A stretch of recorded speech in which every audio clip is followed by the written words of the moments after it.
आज हमारे देश में कोविड एंड ऑक्सीजन क्राइसिस की वजह से लाखों लोग मर रहे हैं। हर स्टेट से कुछ डरा देने वाली कहानियां सामने आ रही है। कहीं कब्रिस्तान और शमशान में वेटिंग की सिचुएशन है, तो कहीं हॉस्पिटल में बेड्स एंड ऑक्सीजन की कमी। तो ऐसे में पेशेंट के लिए ऑक्सीजन एक अहम चीजों में से एक है। पंजाब में कोरोना की वजह से हालात बिगड़ रहे हैं। 24 घंटे में कोरोना से 31 लोगों की मौत हो गई। वजह है अस्पताल में 1 घंटे से भी कम की ही ऑक्सीजन बची। कल दिल्ली के एक अस्पताल में 25 मरीजों की ऑक्सीजन की कमी की वजह से मौत हो गई। बेड, हॉस्पिटल, प्लाज्मा, गैस, अब ये यही करते रहेंगे कि हमारा क्या ये काम है कि हम लोग क्या चाहते हैं कि हमारा मरीज ठीक हो जाए। हमारे पास ऑक्सीजन की बहुत ज़्यादा कमी हो गई है। आधा घंटे के बाद ऑक्सीजन हमारे पास खत्म हो जाएगी। अगर दिल्ली में ऑक्सीजन की फैक्ट्री नहीं है तो क्या दिल्ली के 2 करोड़ लोगों को ऑक्सीजन नहीं मिलेगी? विजय श्रीवास्तव यूपी में एक जर्नलिस्ट थे और 17 अप्रैल को उनकी ऑक्सीजन सैचुरेशन लेवल बहुत ही कम हो गई थी और इसी वजह से 8 बजे उन्होंने एक ट्वीट किया था कि कोई भी हॉस्पिटल लखनऊ में उनके फ़ोन कॉल्स का जवाब नहीं दे रहा है। अगर किसी व्यक्ति का ऑक्सीजन सैचुरेशन लेवल 94 से कम हो जाता है तो वो एक सीरियस इशू हो जाता है और विजय श्रीवास्तव का ऑक्सीजन लेवल 52 हो गया था। जब इनका ट्वीट वायरल होने लगा तो उत्तर प्रदेश के एक मीडिया एडवाइज़र ने ट्वीट किया कि मुझे और डिटेल्स चाहिए। तब तक विजय श्रीवास्तव की ऑक्सीजन लेवल 52 से घटकर 31 हो गई थी और ठीक 5 दिन बाद यानी कि 21 अप्रैल को उनके बेटे हर्षित श्रीवास्तव ने एक ट्वीट किया कि एम्बुलेंस के वेट में मेरे पिताजी की मौत हो गई। उन्होंने स्क्रॉल के एक इंटरव्यू में बताया कि उन्होंने हर एक नंबर ट्राई किया था ऑक्सीजन सिलेंडर का, पर कोई भी उनका फ़ोन नहीं उठा रहा था। ये तो सिर्फ एक ही घटना है, ऐसे कई घटनाएं सामने आ रही हैं हर दिन। Hi, I am Azhar and this video title the big issue of oxygen crisis in India. वैसे मैं बता दूं कि ऑक्सीजन हवा और पानी दोनों में मौजूद है। हवा में 21% ऑक्सीजन और 78% नाइट्रोजन और 1% अदर गैसेज होती हैं।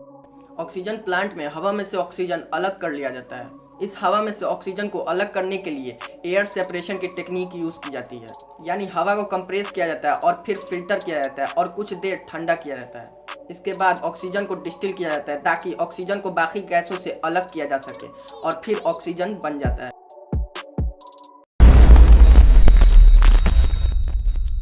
सेंटर और स्टेट गवर्नमेंट के बीच पॉलिटिकल गेम स्टार्ट हो चुकी है। सेंटर का दावा ये है कि उन्होंने पीएम केयर फंड से फंड स्टेट को दिए थे ऑक्सीजन सिलेंडर बनाने के लिए, बट स्टेट ने डिले कर दिया इस प्रोसेस को। बट स्टेट का दावा ये है कि ये जिम्मेदारी सेंटर की थी और उन्होंने अपनी जिम्मेदारी सही से नहीं निभाई। हालांकि सरकार के हिसाब से इंडिया में ऑक्सीजन प्रोडक्शन की कैपेसिटी ज़्यादा है डिमांड से, तो फिर इसकी वजह क्या है कि इतने लोगों को ऑक्सीजन नहीं मिल पा रहा।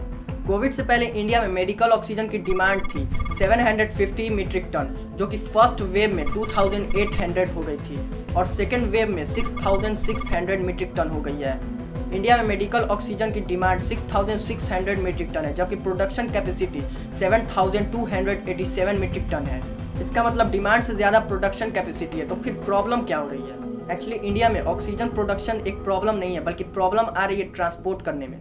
कैसे ऑक्सीजन जहां प्रोड्यूस हो रहा है वहां से उन जगहों पर पहुंचाया जाए जहां ऑक्सीजन की डिमांड सबसे ज़्यादा है। लेकिन एक ऑक्सीजन ट्रांसपोर्ट करना मोबाइल या कंप्यूटर जितना ट्रांसपोर्ट करना आसान नहीं है। एसडी मिश्रा, जो कि ऑक्सीजन सप्लाई के ऑफिसर हैं, उन्होंने द प्रिंट के एक इंटरव्यू में बताया कि सबसे बड़ा चैलेंज उनके लिए अभी ये है कि ऑक्सीजन ईस्टर्न और साउथर्न स्टेट्स से कैसे ट्रांसपोर्ट किया जाए नॉर्थर्न एंड वेस्टर्न स्टेट्स में जहाँ ऑक्सीजन की डिमांड है। लिक्विड ऑक्सीजन को पानी के टैंकर्स में ट्रांसपोर्ट नहीं किया जा सकता, इसे स्पेशल कंटेनर्स में ट्रांसपोर्ट किया जाता है जिसे कहा जाता है क्रायोजेनिक कंटेनर्स, पर इंडिया में इसकी कमी है।